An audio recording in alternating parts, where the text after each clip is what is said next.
What if I told you that the most beautiful chapter of your life has not even been written yet?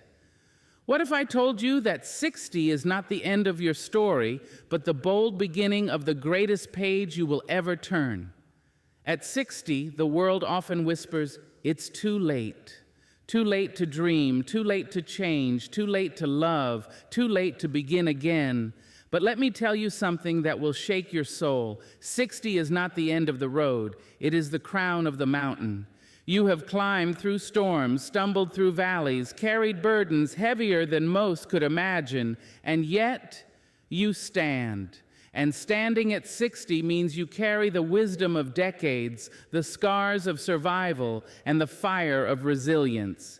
This is why 60 is the perfect age to start over, because you no longer chase approval, you no longer fear the world's judgment, and you know now that freedom is not in youth, but in truth.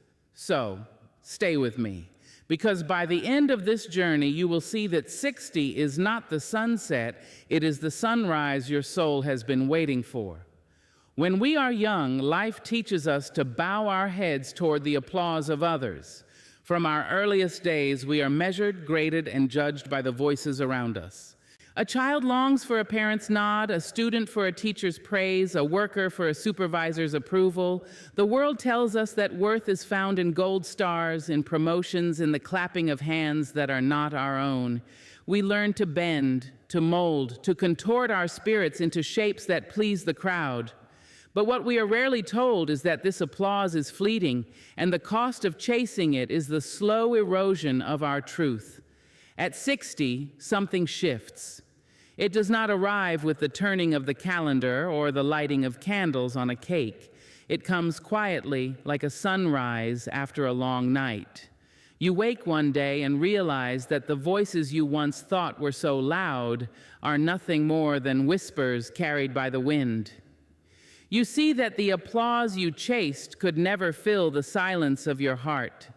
And in that moment, you feel a freedom that only time and trial can give. This freedom is the release from the weight of approval. It is a liberation that youth rarely knows. For too many years, we dress ourselves in masks, pretending to be smaller or greater, louder or softer, all depending on what the world demands. At 60, you have worn enough masks to know they suffocate the soul. And when you finally remove them, what remains is not emptiness. It is you, raw and radiant, ready to live without chains. Living for approval is a hunger that never ends. No matter how much you receive, it leaves you emptier still. But living for truth is a feast. It nourishes you, strengthens you, and allows you to walk into every room with your shoulders high and your heart unshaken. When you reach 60, you have given enough, proven enough, carried enough to finally say, "I do not need your permission to exist. I do not need your clapping hands to confirm my worth. I am here, and that is enough." Think of the years when you bit your tongue instead of speaking your truth. Think of the hours you spent rehearsing yourself into acceptability. Think of the choices you made not because they were yours, but because you feared disappointing others. That is the tax of living under the weight of approval. It steals time, energy, and peace. But at 60, you begin to reclaim it. You see that the people you once tried so hard to please are often too busy wrestling with their own shadows to truly notice you. And even if they do notice, their opinion no longer defines your path. Starting over at 60 means that for the first time in decades, you are free to ask yourself, not them, what do I want? What fills me? What excites me? What gives me peace when I lay my head down at night? These are questions that can only be asked when you stop bending beneath the weight of approval. And when you ask them honestly, the answers will set you on a path more beautiful than any you've known before. There is a tenderness in this kind of freedom. It does not make you hard or bitter. It makes you compassionate because you finally understand that everyone, young and old, walks through life craving acceptance. But you also understand that the greatest gift you can give is not to teach them to chase it, but to show them how to stand without it. When you live unshackled by approval, you give silent permission to others to do the same. Your authenticity becomes a lighthouse for the weary souls still wandering in the dark. The freedom of 60 is not loud rebellion. It is calm authority. You no longer need to argue, prove, or defend. Your presence itself becomes proof. You do not need to shout your worth. It is in your eyes, in your steps, in the way you hold yourself when you walk into a room. You carry the weight of your years not as a burden, but as a crown. Approval is no longer your master. Truth is, consider this, every great change in history was born not from those who sought approval, but from those who dared to live beyond it. The artists who painted against tradition, the leaders who spoke against injustice, the mothers and fathers who chose love over expectation, all of them stepped out of line, and in doing so, they became free. You too, at 60, are invited to step out of line. You are invited to live in a way that feels like breathing after holding your breath for far too long. The approval you thought you needed will always come and go. Some days people will sing your praises, other days they will doubt your choices.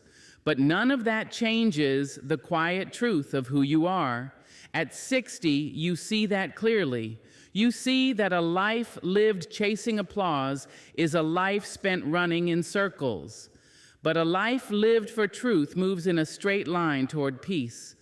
This is why 60 is the perfect age to start over, because you are no longer tempted by every cheer, no longer broken by every criticism. You are steady, rooted, unshaken. You can create not for validation, but for joy. You can love not for security, but for connection. You can live not for acceptance, but for freedom. And once you taste this freedom, you will never again trade it for approval's empty reward. So stand tall, speak your truth. Wear your age not as a shackle, but as a medal earned in battle. 60 is not the time to shrink into silence. It is the time to let your authentic voice rise, because now you know with every fiber of your being that the only approval you ever truly needed was your own. Wisdom is not taught in classrooms alone, nor does it flow only from books. Wisdom is carved into the human spirit through seasons of living. It is etched by the laughter that carried you through joy and the tears that baptized you in grief. It is sculpted in silence, in waiting, in patience you never asked to learn but were forced to practice. Wisdom is not given, it is gathered, and gathering it takes years.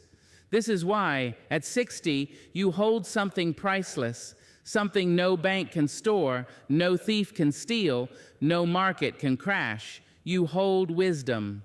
When you are young, you often mistake information for wisdom. The world fills your head with numbers, facts, and rules, and you think that knowing is the same as understanding.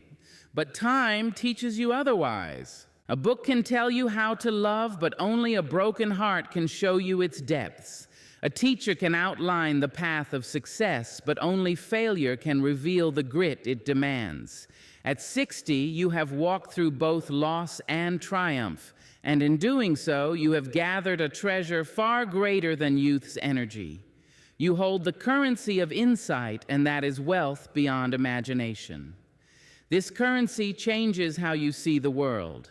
When you were younger, you chased possessions thinking they would anchor your worth. A larger house, a faster car, a louder applause. But wisdom reveals that possessions decay, status fades, and applause is as temporary as an echo in the mountains. What remains, what cannot be taken, is the truth you've learned along the way.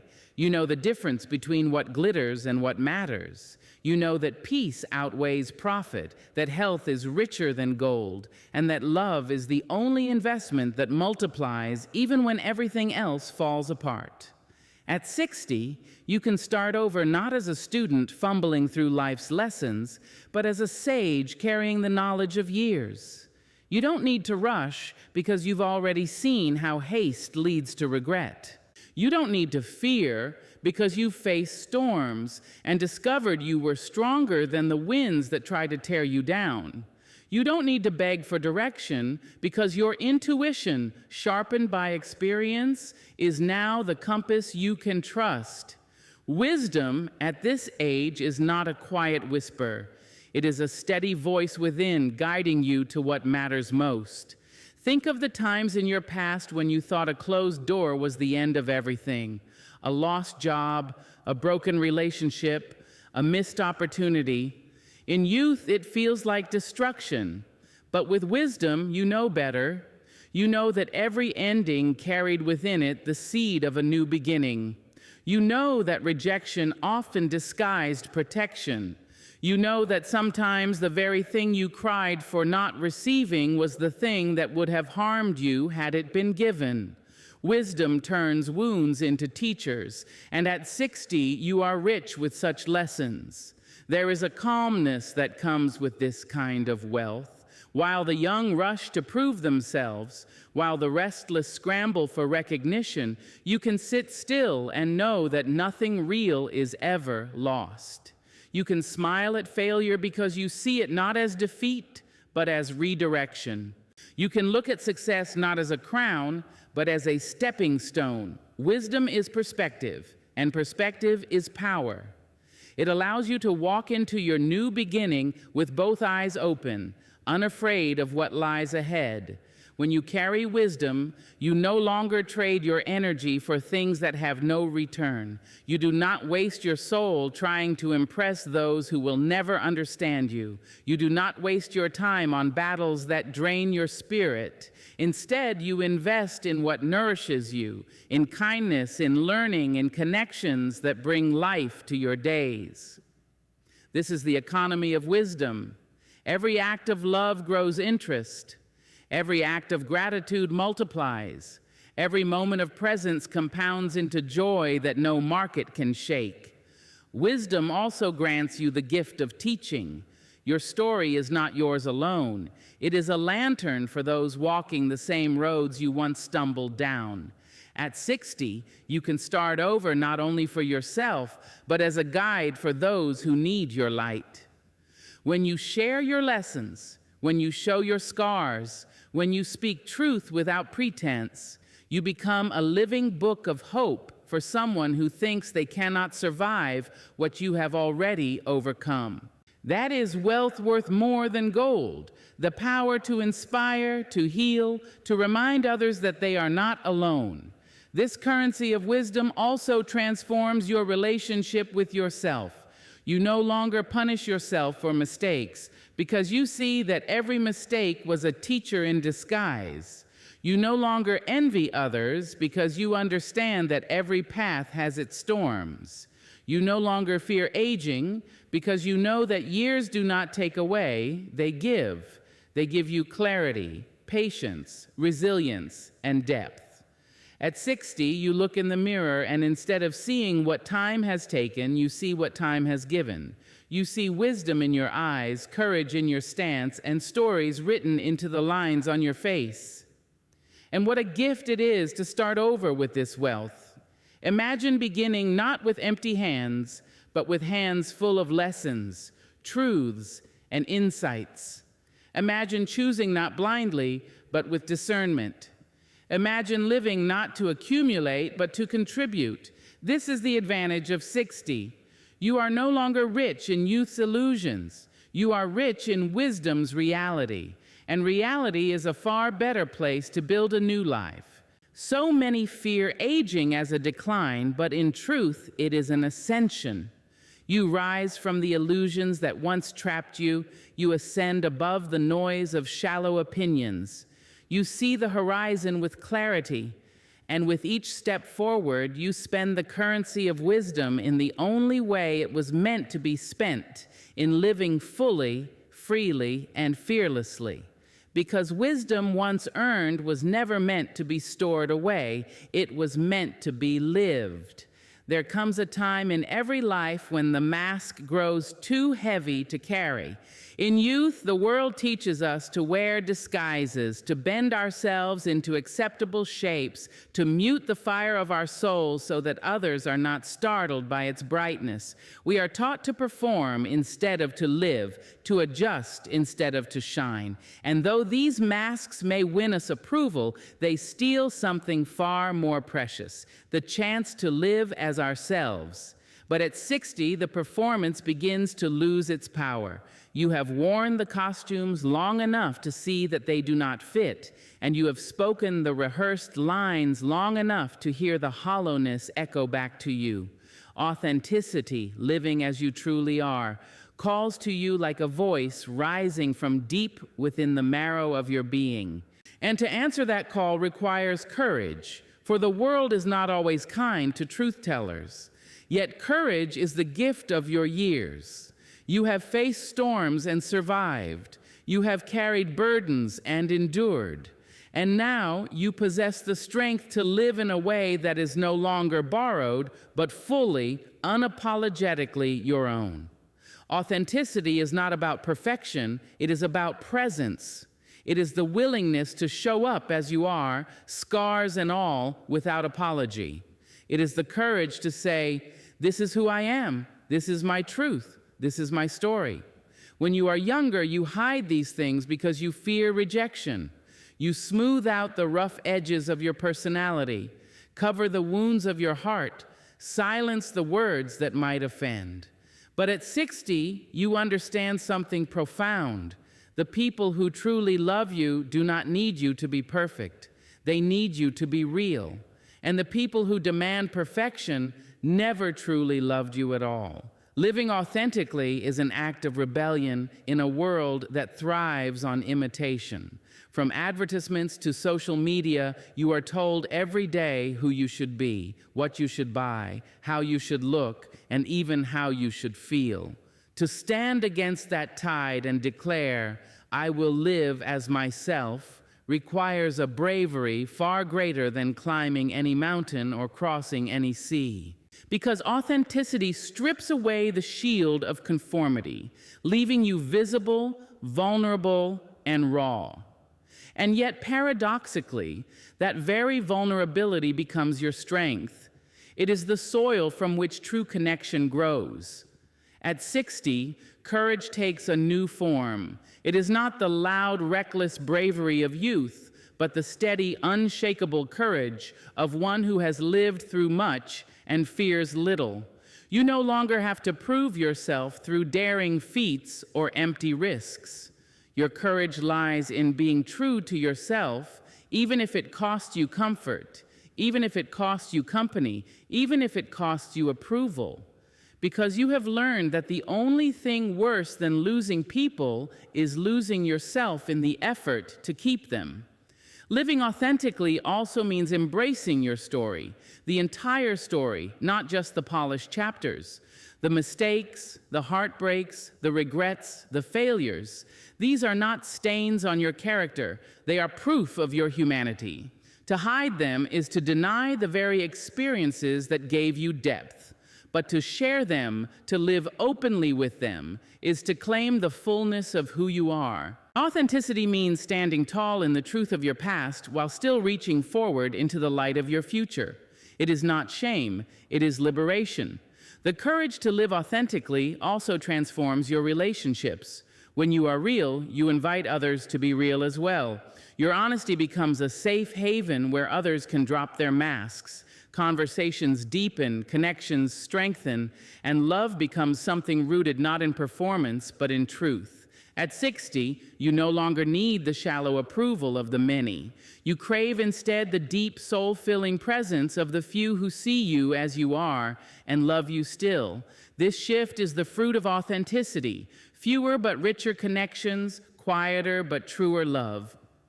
To live authentically at 60 is also to honor your desires.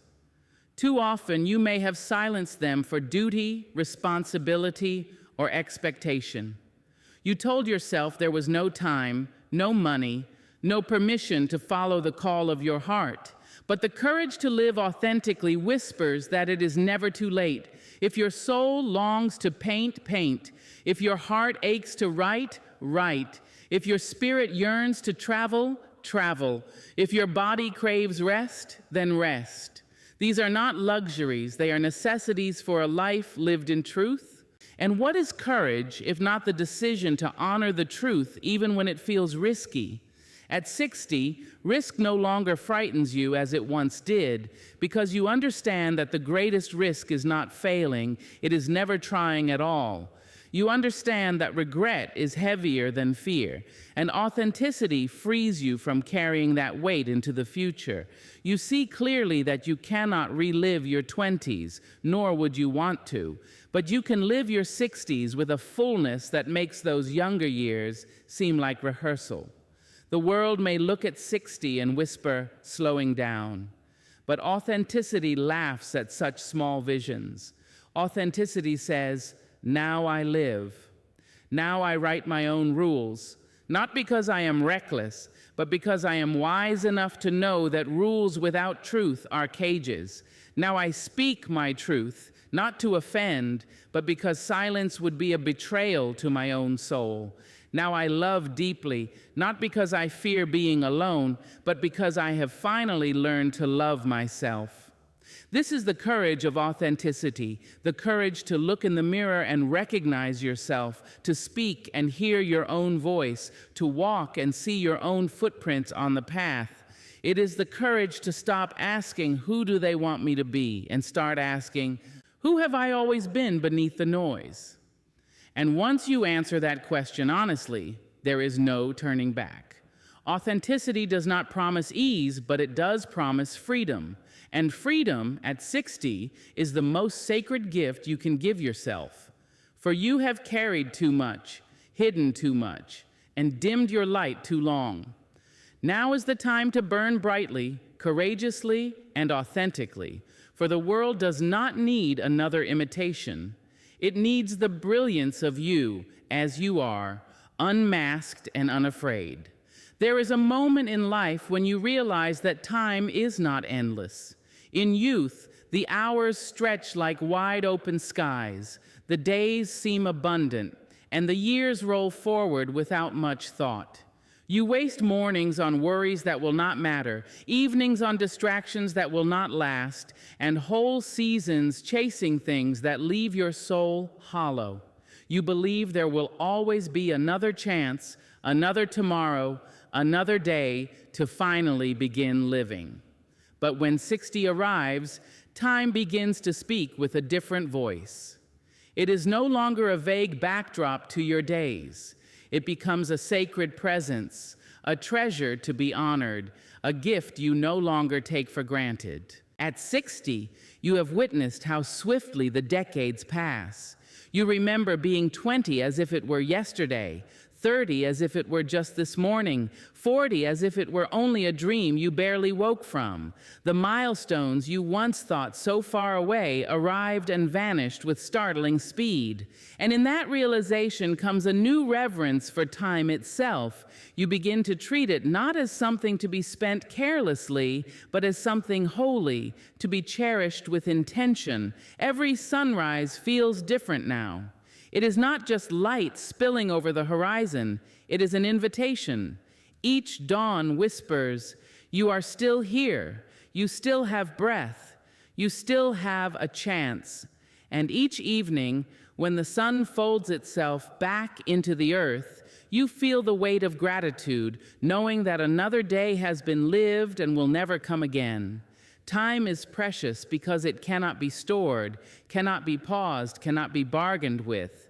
Once a moment passes, it is gone forever. And that is what makes each one sacred. When you are young, you often trade your time for approval, for ambition, for possessions that rust and crumble. But at 60, you see clearly that time is the only true wealth. Money can be regained, possessions can be replaced, but no amount of effort or power can buy back a single minute once it has slipped away. And so, starting over at 60 means guarding your time like a jewel. You no longer give it freely to what does not nourish your spirit. You no longer squander it on people who drain your energy or pursuits that offer nothing in return. You understand that saying yes to one thing is saying no to something else, and you choose with care. This reverence for time also brings a sweetness to your days. You notice things you once overlooked, the way the morning air feels against your skin, the sound of laughter echoing across a room, the comfort of silence shared with someone you love. You pause to listen to the birds outside your window. You allow yourself to linger over a cup of tea. You watch the rain not as an inconvenience, but as a symphony falling from the sky. Time becomes precious because you finally slow down enough to experience it fully. You no longer rush from moment to moment, you inhabit them. At 60, starting over also means reevaluating how you wish to spend the time ahead. You cannot change the years behind you, but you can shape the years before you with greater wisdom. You ask yourself, what truly matters now? What brings me joy? What gives my life meaning? These questions are not born from fear of time running out, but from reverence for the time still in your hands. You know now that you cannot do everything, but you also know you do not need to. What matters is not how much you fill your days with, but what you fill them with. Quality outweighs quantity. Meaning outweighs busyness. Presence outweighs productivity. This sacred view of time also changes your relationships. You no longer cling to people who diminish your spirit because you recognize that every hour spent with them is an hour lost forever. You no longer tolerate conversations that go nowhere, arguments that solve nothing, or gatherings that leave you emptier than before. Instead, you seek out souls who lift you, voices that inspire you, and connections that fill your heart with warmth. You choose love, laughter, and authenticity because you know your time is too precious to waste on anything less. And what of your dreams? At 60, time does not tell you to stop dreaming. It tells you to dream with urgency. If there is a book within you, write it. If there is a place you long to see, go there. If there is a skill you ache to learn, begin. No one knows how many days remain, and that uncertainty is not a burden. It is a call to action. The sacredness of time compels you to live now, not later, to take risks, not because you are reckless, but because you understand that waiting forever means never beginning at all. The beauty of starting over at 60 is that you know how to spend time more wisely than ever before. You no longer chase every path because you recognize that not all paths lead to joy. You no longer say yes out of guilt because you value your peace more than your reputation. You no longer postpone what your heart longs for because you see clearly that someday is not promised. Every day is a gift, and gifts are meant to be unwrapped, savored, and cherished while you have them. There is also a gentleness in how you view the passing of time. You no longer fear it as an enemy, but honor it as a teacher. Time has taught you patience, resilience, humility, and love. It has softened what once was hard, deepened what once was shallow, and illuminated what once was hidden. At 60, time is no longer something to fight against. It is something to walk with. It is not chasing you, it is guiding you. It is not diminishing you, it is refining you. And so you begin to live with a rhythm that feels sacred. You rise each day with gratitude, you walk through your hours with intention, and you rest each night with peace. You treat your time not as endless, but as enough. And in that sacred awareness, life itself becomes richer, fuller, and more radiant than you ever thought possible. Life has a way of placing things in our hands and then asking us to carry them far longer than they were ever meant to stay. A harsh word spoken decades ago, a betrayal we never saw coming, a love that slipped through our grasp, a failure that still echoes in our minds. These memories sit heavy on our spirits. We tell ourselves we are strong because we hold on, that we are loyal because we refuse to release, that we are wise because we never forget. But strength is not in holding on to everything. True strength is knowing when to let go.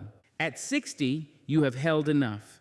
You have carried burdens that belong to others, worries that belong to yesterday, fears that never belonged to you at all. And somewhere along the way, you realize that letting go is not surrender, it is salvation. It is not weakness, it is wisdom. It is not the end of a story, it is the beginning of freedom. Letting go is not forgetting. Memory will always hold the chapters of your life, both sweet and bitter. Letting go is choosing not to let those memories hold you.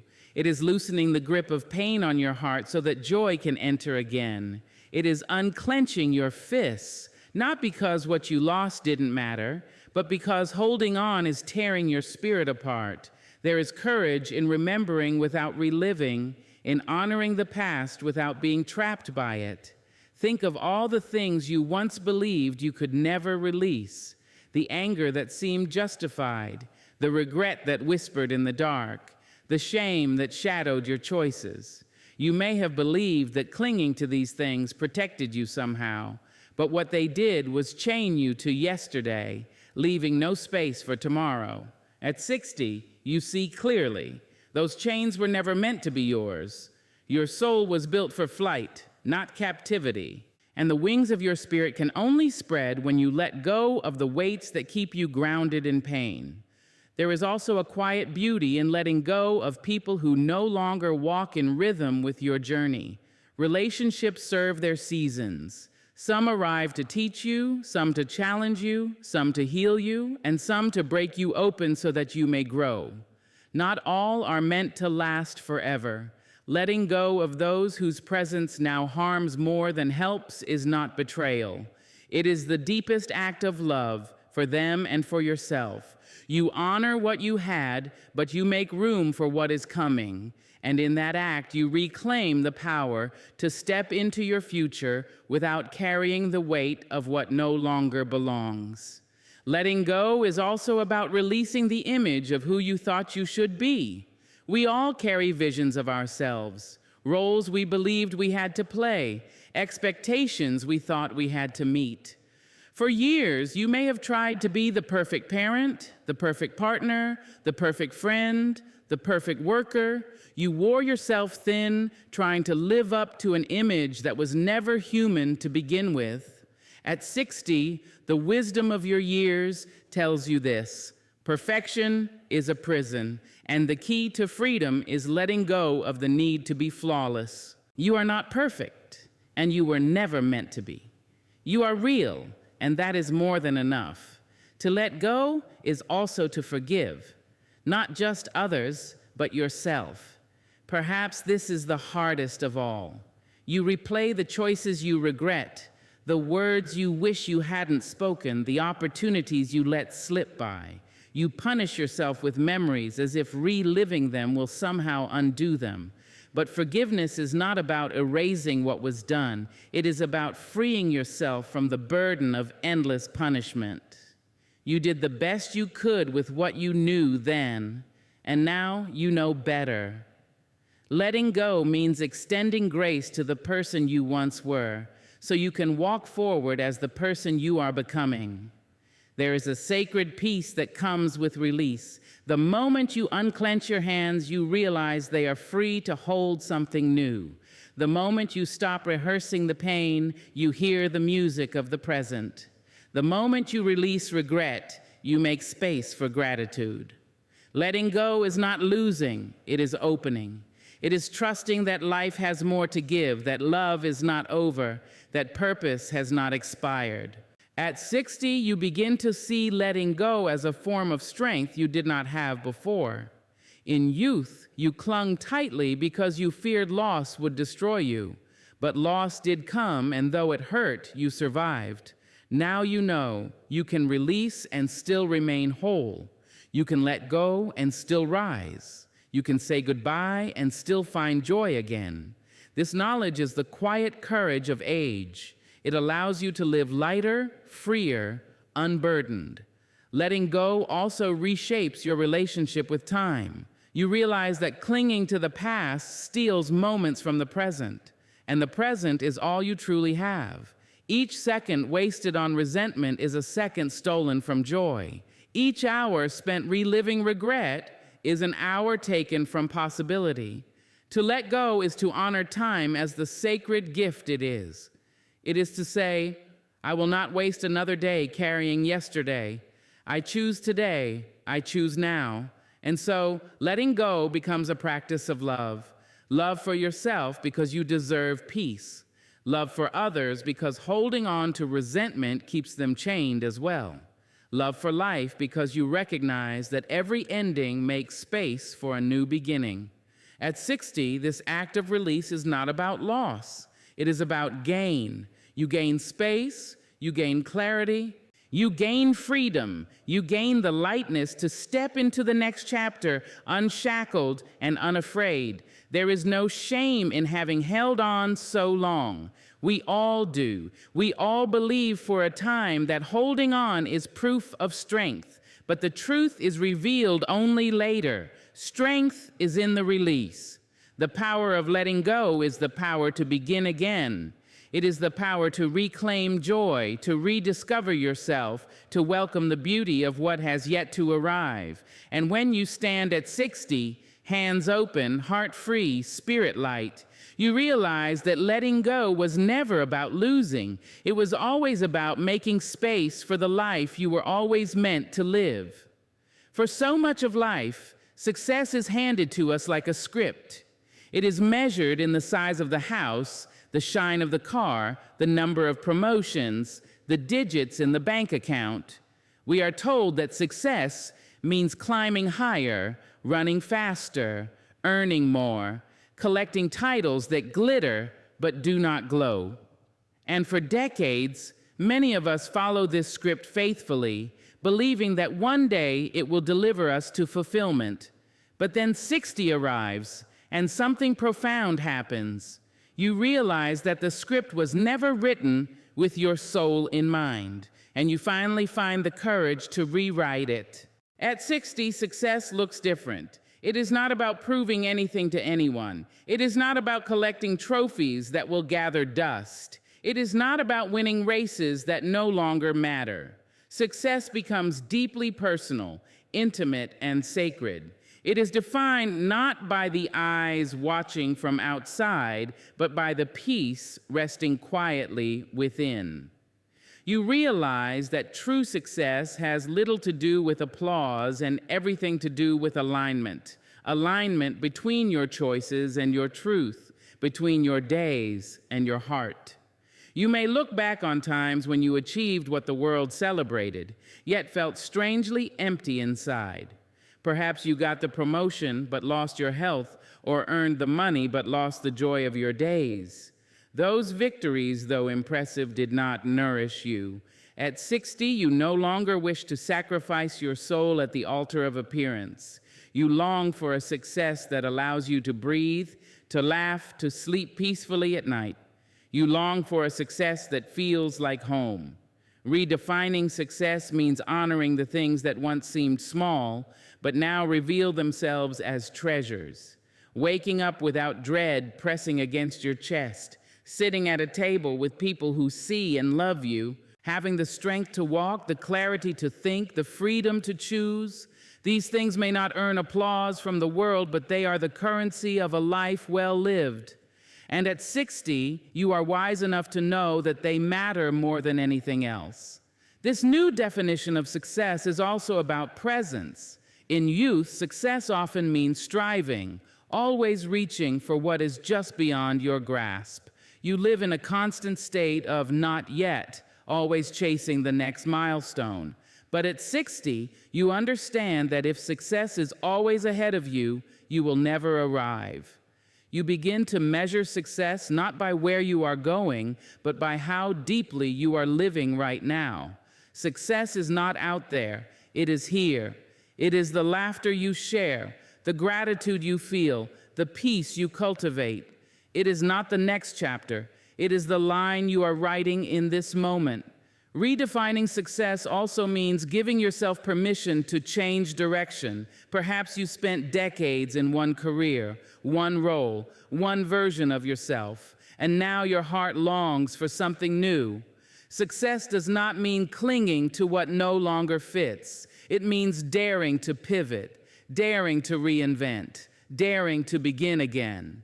At 60, you have nothing to prove and everything to gain. You know now that success is not about how straight the path is. It is about how true it feels beneath your feet. And what about failure? In the world's eyes, failure is the opposite of success.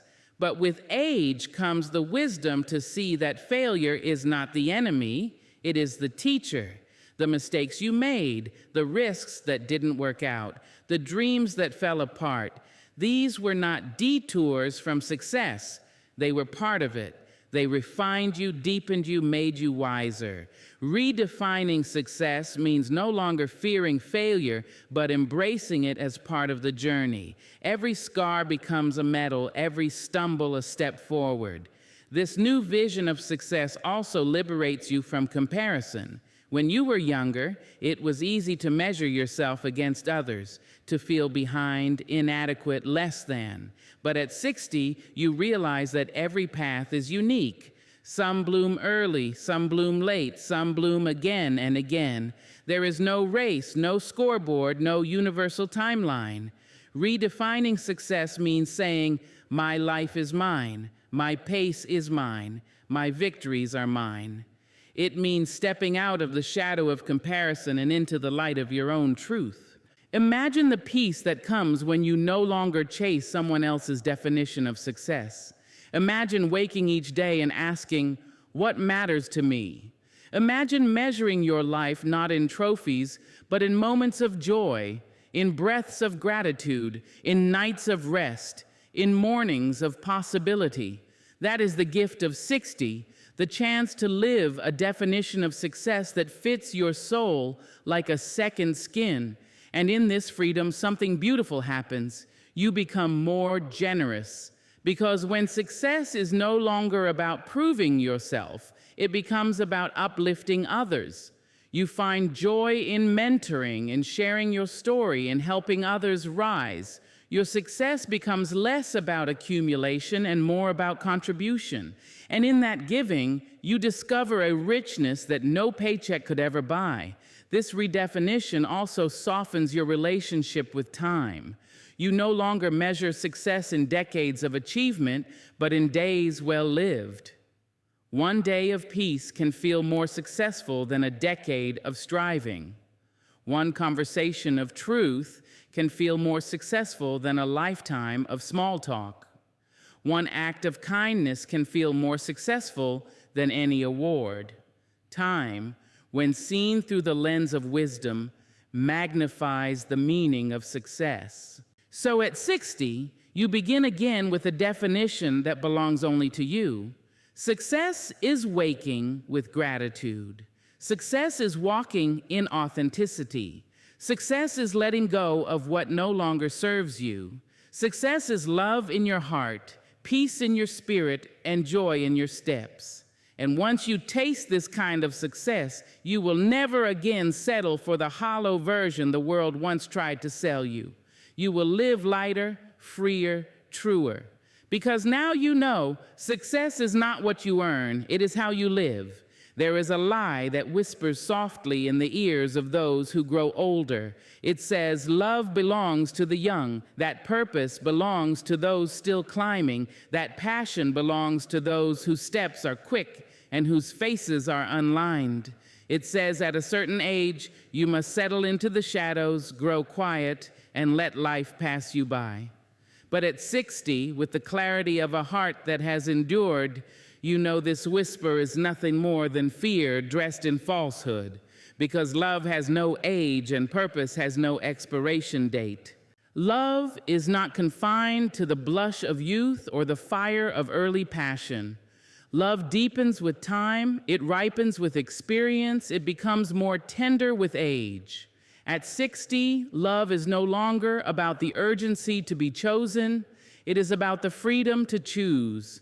It is not about the performance of perfection, it is about the comfort of presence. Love at 60 is the laughter that lingers in quiet kitchens, the hand that still reaches for yours in the dark, the smile that says, "I see you," without a word. It is the gentle knowing that you do not have to be flawless to be cherished, that you do not have to pretend to be someone else to be held.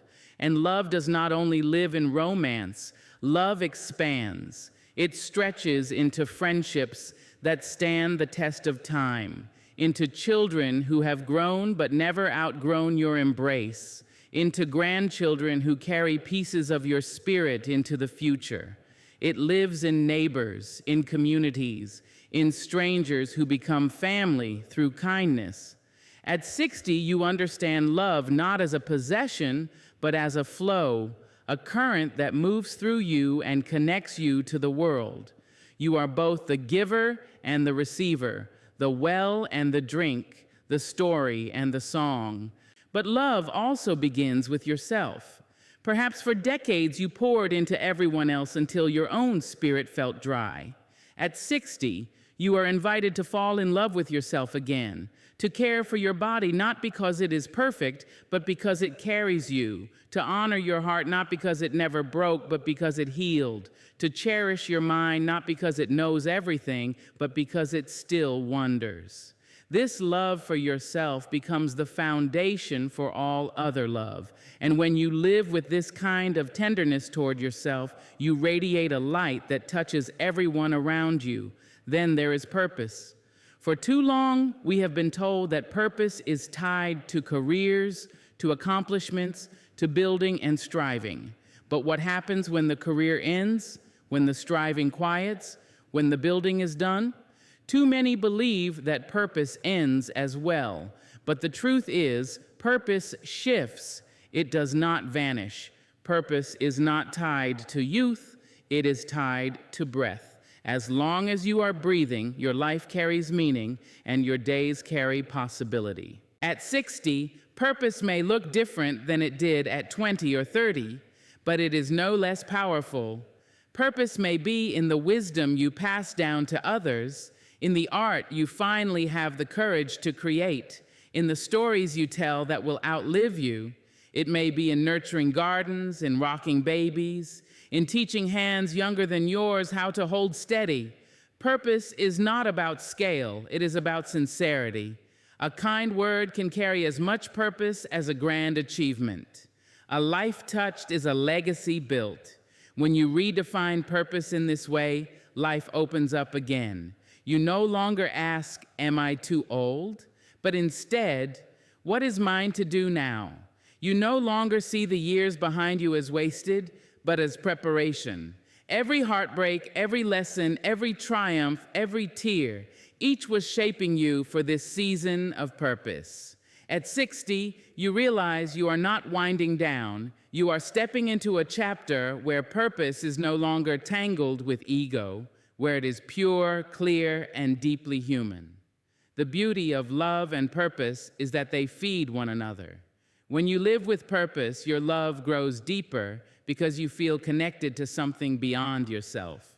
When you love fully, your purpose becomes richer because it flows from a place of genuine care. Together, they form the heartbeat of a life well lived. There are those who will tell you that it is too late to fall in love again, too late to pursue a dream, too late to start anew. But the truth is, too late is only a concept invented by those who fear possibility. As long as the sun rises for you, as long as breath moves in and out of your lungs, it is never too late.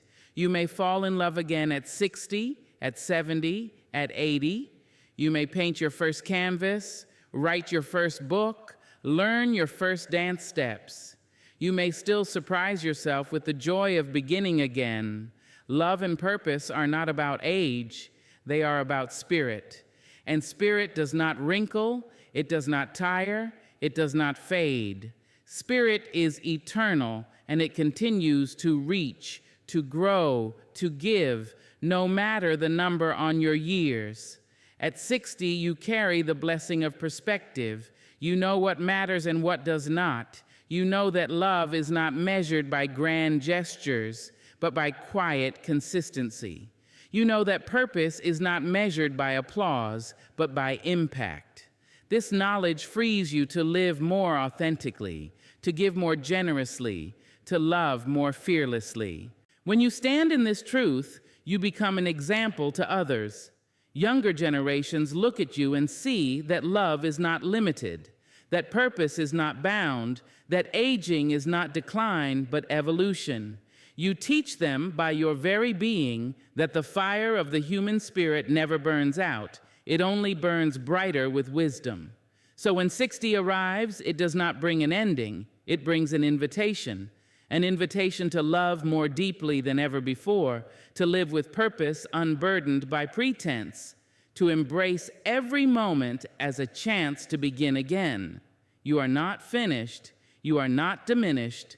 You are alive, and that is proof enough that love and purpose are still yours to claim, to embody, to share. So let the world say what it will, because the truth is this: 60 is not too late. 60 is right on time. This is the perfect moment to turn the page, to rewrite your destiny, to rise into the fullness of who you are meant to be. Life is not asking you to slow down. Life is asking you to start living fully, freely, and fearlessly. And if you dare, 60 will not be your ending. It will be the most radiant beginning you have ever